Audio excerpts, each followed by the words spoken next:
Good afternoon. I'm Peter Bartnick, a board-certified civil trial attorney practicing law here in Connecticut. Today's topic is what is a return date?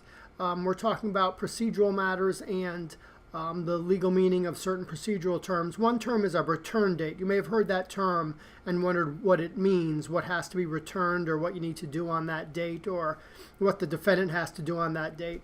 The return date is simply a date that is assigned by the plaintiff's attorney in a civil lawsuit, and it is a date that other dates operate off of. So on the return date, nothing particularly important happens, but it is a date that other dates that are important operate off of.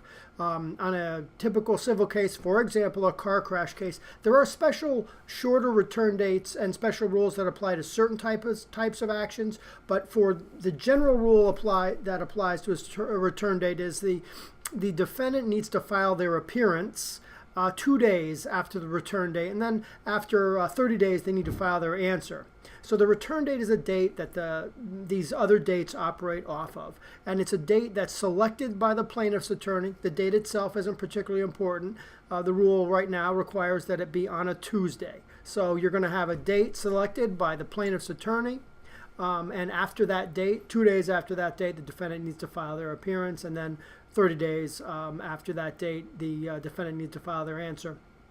In practice, people don't look at the plaintiff's attorney isn't eyeing that date. Usually, you're going to give the defendant a little bit of extra time to file their appearance before you file any sort of motion with the court. And same thing with the answer, or even the other lawyer might even call you up and say, "Oh, I need a little bit more time to get this done. I haven't forgotten you. Don't worry."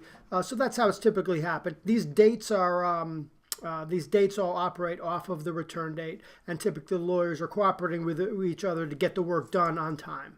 I hope that information is helpful. Have a good afternoon. Bye-bye.